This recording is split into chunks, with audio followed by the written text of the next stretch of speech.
ポケモンゲームの最新作は6対6の大バトル。ポケモンと武将たちの戦が始まる。ポケモンプラス信長の野望。 Welcome folks, I'm Livvvid.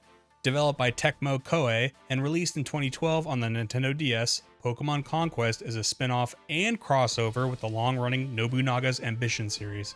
Nobunaga's Ambition is a turn-based strategy and simulation game based in the Sengoku period of feudal Japan. You choose different campaign scenarios and manage a military force. The goal is to conquer and unify Japan, and you must balance the economy for both military and civilian functions. I had heard about the Nobunaga series here and there throughout life, but I never even saw someone play it growing up. But I've always liked this style of game where you manage settlements and or characters, then battling in some form or fashion before the turn ends. Pokémon Conquest is Nobunaga's Ambition with Pokémon, and it's absolutely amazing. I bought this game back in 2012, but I never played it. This is where I first started my career in the United States Navy, and I really didn't have much time for anything else, because I was too busy accelerating my life. Navy, accelerate your life. So it sat dormant for all these years, but I just got done playing its main campaign for the first time. And in today's video, I'm going to talk to you about some of that experience and explain why this game is such a gem. The Ransei region is inhabited by many warriors, all with their own ambitions of resolving personal grievances or unifying the land. Legends say that if you can unify the entire region, the legendary Pokemon that created it will reveal itself and bestow its powers to the unifier. That allure has led to constant conflict between warriors. In the main campaign, we play as a male or female character, generally called the hero. We start out with an Eevee and have just taken up a position as Warlord of Aurora Castle. Before we get too acquainted with our surroundings, Aurora is attacked by the forces of Ignis. The battle maps are broken up into grids where you can move in 4 different directions. Each Pokemon can move and attack once per turn unless you have an ability that says otherwise. All Pokemon in the game only get one move and it only changes when it evolves. That means a Pokemon with 2 typings doesn't necessarily mean its move is going to be of the typing that you want. Each move also has more to it than just how much damage it does. Some moves just attack the tile in front of your Pokemon, but others have more range. This can lead to some interesting situations, like if a Pokemon gets stuck, it may not have an available target until it gets to move back. This is where a lot of strategizing starts to begin. You may need conditions on the map to be just right in order for you to attack, like having a free space between you and the opponent. A Pokemon you may love will sometimes evolve, and its new abilities and moves just may not fit your strategy. This may sound restrictive, but it's really not, because your warriors can pair up with several different Pokemon and you can find what's best for your team. Once all Pokemon on the battlefield are defeated, you win. We'll get into it more later, but there are some alternate conditions to win. My starting Eevee has Celebrate, which says that if it faints a Pokemon, it can move again. All Pokemon in Conquest have abilities that are pretty similar to the one in the main series counterparts. For example, some Pokemon have Moxie, which raises their attack when they defeat a Pokemon. It's the same in Conquest. Later on, you can even buy new abilities for your Pokemon that better fits your strategy. The same goes for typing in these games. All the same type advantages and disadvantages apply just like they do from the main games. Even your warriors have their own stats and abilities. Like Oichi here with her Jigglypuff can heal the entire team. And speaking of team, you can come into each battle with a maximum of 6 Pokemon. Each warrior has a single Pokemon they are leading into battle. How good they are with a given Pokemon is dependent on their proficiency with that Pokemon's typing and their link percentage. A link percentage is out of 100, and the closer a warrior's link is to 100% with a Pokemon, the better it's going to perform, and yes, it will eventually evolve too if the conditions are met. When a Pokemon evolves, it will obviously get a stat boost, but it will also get a new move. Sometimes you're going to love that new move, and other times you're going to absolutely hate it. The terrain itself plays a big role in this game. Some tiles are on higher elevation, which will help you avoid attacks from opponents. There are even maps with tons of hazards and traps. When you defeat an opponent's army, you can sometimes recruit those warlords into your own army. For lower ranking ones, you just have to defeat them in battle, but the higher tier warlords need to be defeated by your own warlords by various means in order for them to join you. We don't want to hurt their pride or anything. By the way, most of the warriors of this game are inspired by real life people from medieval Japan. There is of course Nobunaga himself, but then there is my personal favorite, Muneshige, who was a great warrior but also was renowned for having a really big horse. During my streams to play this game, a viewer named Mayfay had an entire list of these bios for each character, so big shout out to them. It wouldn't be a Pokemon game without catching Pokemon. Catching in this game comes down to creating a bond between your warriors and a desired wild Pokemon during battle. You play a minigame where you press A on these yellow balls crossing the target area, and and once you fill up the meter, they join you. Not every warrior you have will be set up for success with their current Pokemon. Sometimes their maximum link percentage with a Pokemon will be super low, meaning they won't be that great in battle and may not even be able to evolve. That's when you can review their information and see what Pokemon they do have affinity towards. Oichi, for example, is great with normal and dragon types, so eventually you can swap out her Jigglypuff for a dragon type, and it's likely she'll be proficient with it. Conquering places allows you to recruit more allies by doing certain special conditions. When you win a battle after taking a castle, you take it. This is where the thin management side comes in. It mostly comes down to garrisoning your castles with your armies because the opponents can and will attack you back. Outside of that, there isn't much more you need to do to actively manage because you can also delegate your garrisons if you don't plan on using them for a while. That doesn't mean there isn't much to do in the castles. Each castle has different structures that provide different services. You can use your Pokemon to mine for gold currency, or buy and sell items, and even merchants with special services like being able to change your ability. We were invaded by the forces of Ignis, led by Hideyoshi. He is a rambunctious little weasel. I truly hate this man. We defeated him in the tutorial, but he runs back to his own castle. The other warrior we have with us is sweet Oichi. She and her Jigglypuff will help us get back at Hideyoshi. Castle Ignis is surrounded in liquid hot magma. It has pillars of fire that will explode from the ground, and even some rocks that will randomly rain down on the map. We do have access to some springs that will heal our Pokemon throughout the battle though. Although we're outnumbered, this battle isn't too hard if you take out Hideyoshi's Chimchar. After the battle, we take Ignis Castle for ourselves, and a mentor-like character named Keiji will explain the settlement buildings to us. One of those things we can take advantage of is a recruitment battle. This can be done within the settlement itself. The battle I had available was for Takatora, who has a Charmander. We could defeat him so that he and his Charmander will join our faction. I decided to make him part of my main squad, although it was too early for me to really understand the linking system. By the time he joined my faction, he only had a maximum potential of 70% with his Charmander, which was okay but not amazing.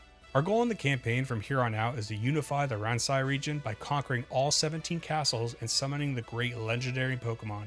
And the story kind of suggests that we're the ones doing it for good reasons, unlike everybody else. I'm sure that's what every faction says to themselves. Beyond that, there isn't much story to the game until the very end, but it's not really what the game's about anyway. With the Charmander on my team, I went after Castle Greenleaf. As the name would suggest, it's a castle of grass type users led by Matanari.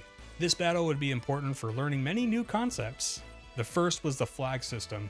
This is an alternate win condition where you capture the flags on the map. Sometimes it's first to capture them all, and whoever does wins immediately, or capturing and holding them for a set amount of turns. The flags will also heal your Pokemon if you end the turn on top of them.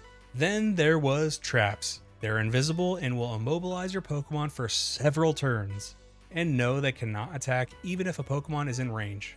The good news is this game does play fairly with the opponents, in that their Pokemon can fall into traps and other hazards on the field as well. Traps may be fair in this game, but I would get so mad when I got caught. Even though they're invisible, I always feel stupid when I land on one. The last lesson I learned was that the real legendary Pokemon of this game was Sewaddle. Yes, Sewaddle. It hits decently hard with its bug bite attack, but its real strength was Grass Cloak, which significantly raised its defense when attacked on grass, and there's a lot of grass in this game. Sewaddle was able to skyrocket its defense throughout the battle.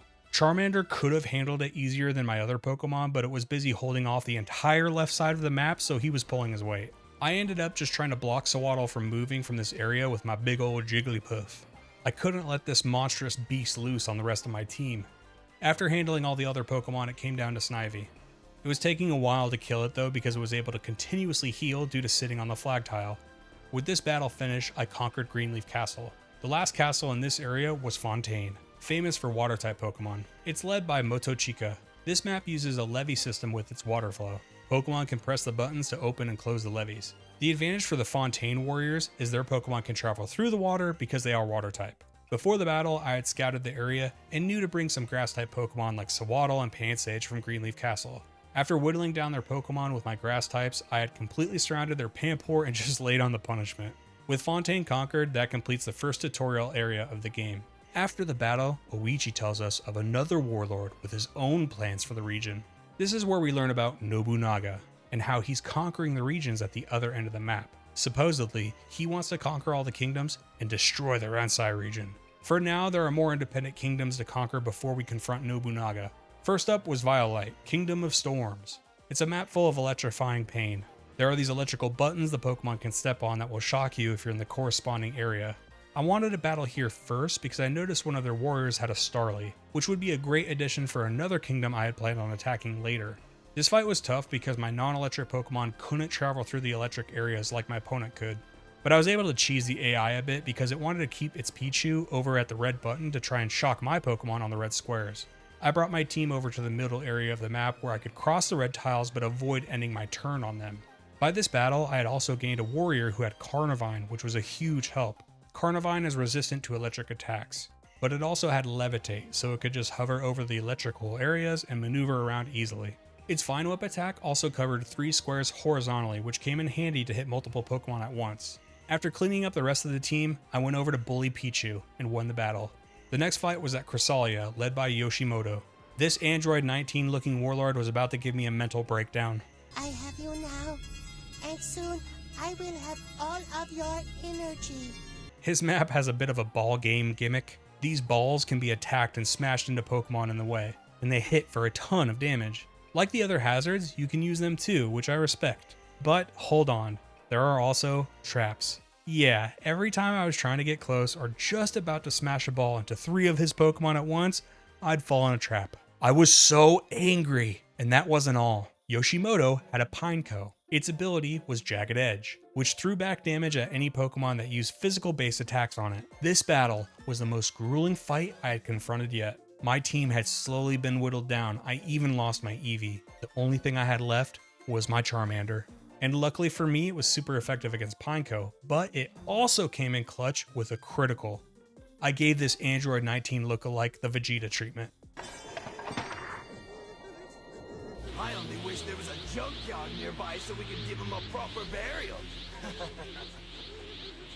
It was after this battle that Charmander evolved into Charmeleon. It learned Fire Fang, so it actually lost some range that it had with Charmander with Ember, but it gained some power. I also recruited Munashige with his Starly. As a reminder, his real historical counterpart had the really big horse. Starly is a flying Pokemon, so it can really quickly maneuver over objects on the map, which is something not many Pokemon can do. Starly would be a great addition overall, but it was actually really important for our next fight specifically. Pugilist Castle, led by the fighting type expert Yoshiro. The battle map takes place around this fighting square with 4 flags. You have to capture and hold all 4 flags for a few turns in order to win. The gimmick here is that you can knock down Pokemon who are on the edges of the square.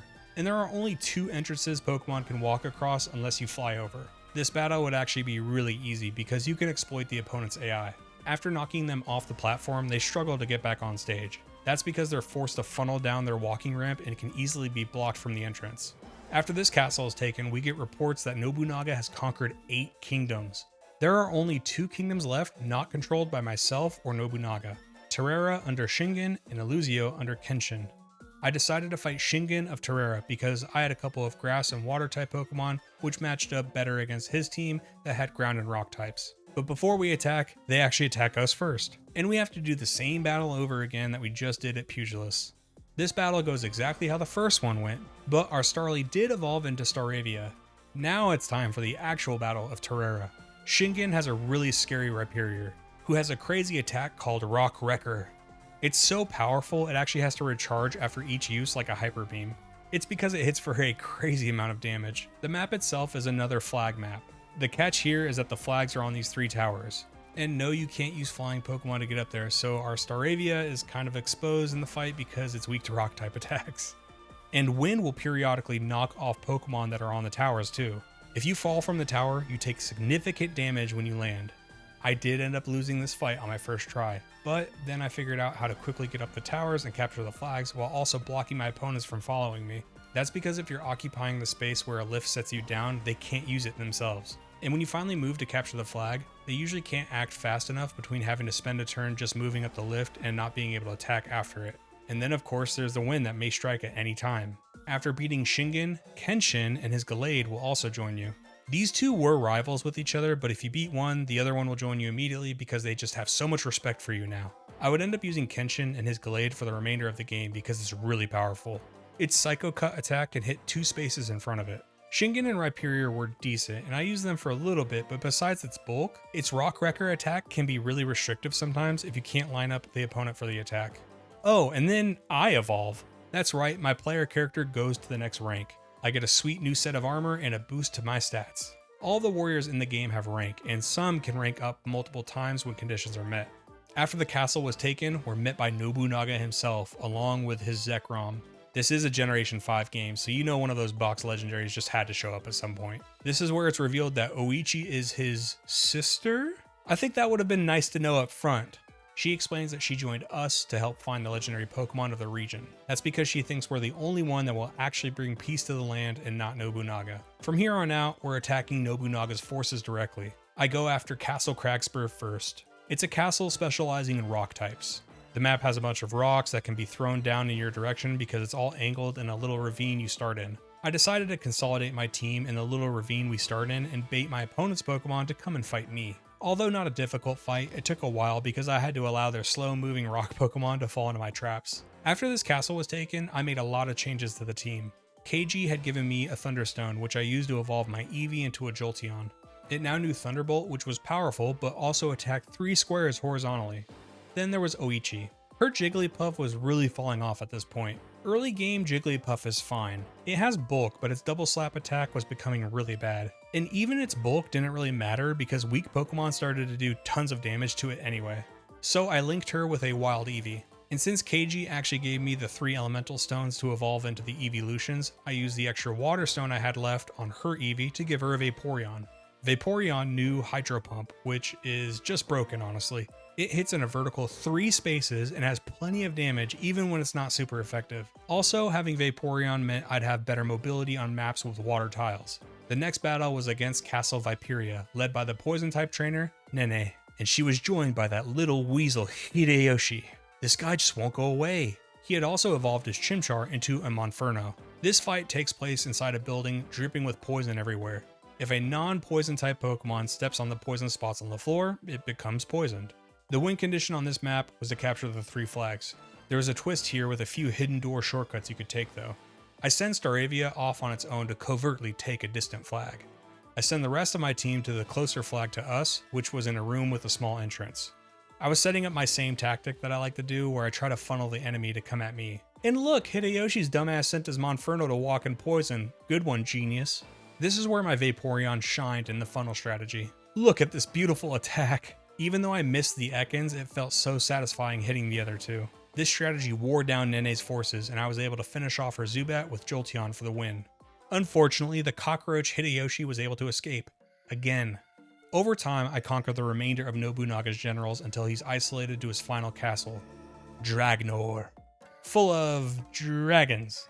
By that point, my team didn't have a lot of answers for Nobunaga's dragons, so I gave Oichi a Dratini and evolved it into Dragonair. I also added Rhyperior back to the team to help me out against Nobunaga's Zekrom. The fight in Dragnor Castle is in a narrow corridor lined with these pylons. If a Pokemon stands next to the pylon, it will deliver an elemental attack. But if it's glowing white, it actually heals the Pokemon and removes any negative status condition. This fight was all about baiting Nobunaga's forces in and ambushing them when they were outnumbered. I would tease each one to step forward by getting a little bit closer each time, and then I would pounce on them when they got away from their allies. My Dragonair was amazing for this fight because it knew Dragon Tail. It was not only super effective against his Dragon types, it would also knock back the opponent's Pokemon. This meant if I could maneuver the Dragonair just right, I could knock their Pokemon back into the pylons, which would make them take additional damage.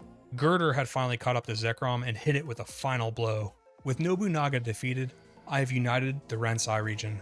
Nobunaga seems a bit too happy about it though. Anyway, this is a time for celebration. We finally unified the region, which means the legendary Pokemon who created the region appears, Arceus. It calls out to us to link with it. This battle isn't really a battle. You do exactly what it tells you to do, which is to link up with it. That doesn't mean it won't attack your team, because it will, but it's easy enough to survive its attacks and link up with it. Arceus has the attack called Judgment. It hits 8 squares surrounding it for tons of damage. And it has the ability Omnipotent, which is actually a few abilities mixed into one. It can dodge enemy attacks randomly, heal itself, and can move up to high places. And we're going to need that powerful ability because it was all a trap. Yeah, that's right, Nobunaga appears for the real final battle. And he brought a shiny Rayquaza. Where did he get that thing? But this was all part of Nobunaga's plan. He wanted us to unify the region so that we may summon Arceus for him. Oh, and he also brought someone we know all too well. Why don't you take a wild guess at who it is? Hideyoshi. And now he has an Infernape. This battle is all about trying to aggro with Arceus so you can hit multiple members of their team at once, but also have them waste their turns trying to attack it and missing due to Omnipotent. His Rayquaza will actually behave smartly and chase down my straggling team that's trying to avoid the chaos, and it has Dragon Pulse, which hits extremely hard. The fight came down to trying to rope in most of Nobunaga's forces into attacking Arceus. Meanwhile, I was basically running away from Rayquaza with the rest of my team and taking opportunistic attacks when it was available. The fight was close though. At one point, it was 3-1 against my lone Arceus. I was very lucky with Omnipotent dodging multiple hits. I was able to fight off both Rayquaza and Lapras, which meant poor old Aggron was left and it stood no chance. I've conquered the Ransei region. But it turns out Nobunaga was like a good guy all along. Supposedly, he wanted to conquer the region to show its inhabitants that the chase to find the legendary Pokemon was only causing more conflict. He wanted to end conflicts forever by conquering the region for himself. So I understand what they're trying to say, but I guess it's just confusing because if we had just let him conquer the region, we would have had the same result as we do now? But maybe that wasn't actually his honest intentions because his sister joined us, I'm not sure. Arceus will eventually leave our side and says it's going to return one day when we are worthy. Oh, I'm sorry, I thought I just proved that already. And then after that, we immediately break up the region again and give all the castles back to their original lords. Yes, even Hideyoshi. But there's an agreement that we're all going to work together to protect the Pokemon of Ransei. So that was just one of 36 different stories. Yeah, this main campaign was just one of those. The post-game of Conquest is absolutely massive. Just to give you a glimpse of how much more was left, this is what the game said was left after I beat the main story. I had only collected 20 of the 200 warriors, and I hadn't even found half the Pokemon in the game. You now have all these different scenarios with various warriors. Sometimes the regions are broken up into smaller areas, and other times you can conquer the whole region but with someone new. You can even play as Hideyoshi. Yeah, this game is just ridiculously huge. The Pokemon Conquest experience was outstanding. I cannot recommend this game enough if you were even slightly interested in what you saw in this video. It takes all of your knowledge of Pokemon and puts it into a shockingly nice fit within the Nobunaga's Ambition series. The link system will have you tinkering with different combinations with Pokemon and warriors. You'll find moves you favor and ones you hate, but that's all part of the fun really. And you could play this game for a really long time trying to do all the different stories and scenarios in the post game. I can't believe I haven't been playing this game all throughout the years. Beloved viewer, play this game by any means at your disposal. Folks, that's all I've got for Pokemon Conquest. Thank you for making it to the end of the video. A special thank you to Mayfay, Dunsparcedude, and Brewham. They all helped me during and after my streams of this game, so thank you very much. If you want to see me stream, check out my second channel Livvvid Live or my Twitch page Livvvid. I have a Patreon that is totally free, so join up over there to see what I'm up to next. But if you become a paid patron or a channel member here on YouTube, I'll shout you out in the videos. Thank you to my YouTube channel members Quinn, Chris Redbeard, Brewham, Eugenia, Johnny C, Netrunner 2K2, and new member Joey Cadiz.